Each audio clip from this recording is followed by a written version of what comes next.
Anda tahu siapa itu Mustafa Kemal Atatürk? Dialah presiden pertama dari Republik Turki sekuler. Dialah dalang di balik kacaunya Khilafah Utsmani sampai Khilafah Utsmani harus runtuh pada 3 Maret 1924. Dan ketika Mustafa Kemal Atatürk berkuasa di Turki, dia menjadi diktator pertama dalam dunia Islam. Dia yang memerintah dengan tangan besi. Habis semua umat Islam dalam genggaman tangannya. Tangannya berlumuran darah umat Islam yang menghendaki agar Khilafah Utsmani kembali menghiasi bumi Istanbul. Mustafa Kemal juga yang berhasil menghapus segala bentuk hukuman syariah. Dia yang menghapus hukum potong tangan bagi pencuri, hukum rajam bagi pezina, hukum kisos bagi pembunuh, lalu diganti semua itu dengan hukuman penjara. Tak hanya itu, Mustafa Kemal juga menghapus hukum waris, menyamaratakan ahli waris laki-laki dengan ahli waris perempuan, menghapus hukum hijab bagi muslimah, mengubah Masjid Hagia Sophia menjadi museum.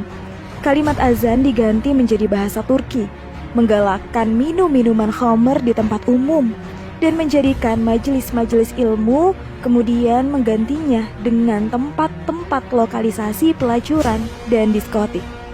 Tak hanya mengubah sistem pemerintahan Turki yang islami menjadi sekuler, Mustafa Kemal juga memiliki sifat sombong sebagaimana Fir'aun. Dalam suatu kesempatan, Mustafa Kemal berpidato di hadapan para tentara, ex-tentara khilafah. Dalam pidatonya itu, Mustafa Kemal membanggakan dirinya dengan berkata, "Kini, siapa yang berkuasa? Aku atau Tuhan?" Dengan perasaan takut, para tentara itu serentak mengucapkan, "Andalah paduka yang kami takutkan sekarang." Mendengar jawaban dari para tentara itu, senyum kesombongan mengukir di bibir Mustafa Kemal. Tapi semua itu berhenti ketika periode akhir Oktober 1938. Saat itu, Mustafa Kemal awalnya menderita penyakit kulit. Namun, Mustafa Kemal menderita penyakit tambahan yakni malaria, liver, dan penyakit kelamin. Dokter pribadinya pun memberi salep dan dioleskannya di kulitnya yang luka karena garukan dari kukunya.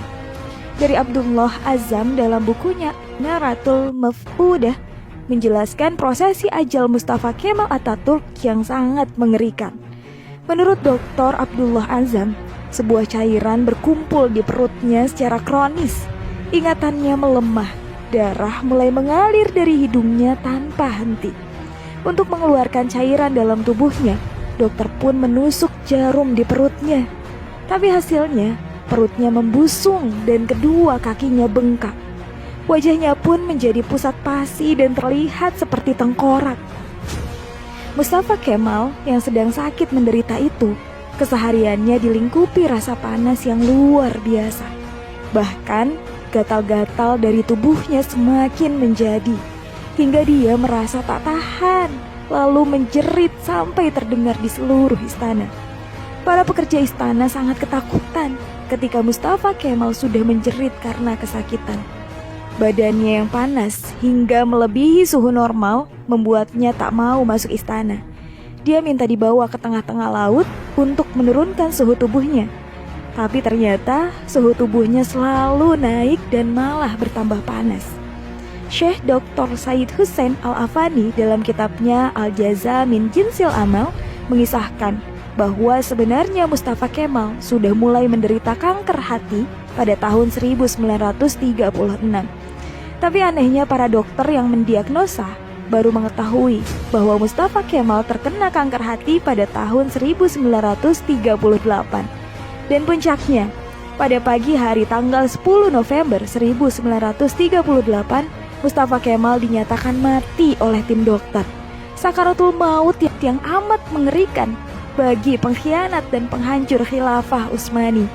Bahkan ketika akan proses pemakaman pun, para ulama Turki menolak untuk menyolatkan jenazah busuk Mustafa Kemal Atatürk.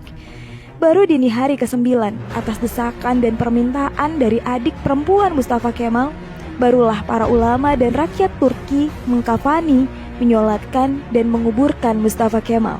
Tapi naas, ketika jenazahnya akan dimasukkan ke perut bumi, Jenazahnya terlempar ke atap. Para peziarah dibuat repot oleh hal ini. Akhirnya para ulama sepakat untuk menimbun jenazah Mustafa Kemal dengan bebatuan di Bukit Angkara. Baru setelah 15 tahun matinya Mustafa Kemal, jenazahnya kembali untuk dikubur. Tapi lagi-lagi bumi menolak jenazah Mustafa Kemal Atatürk.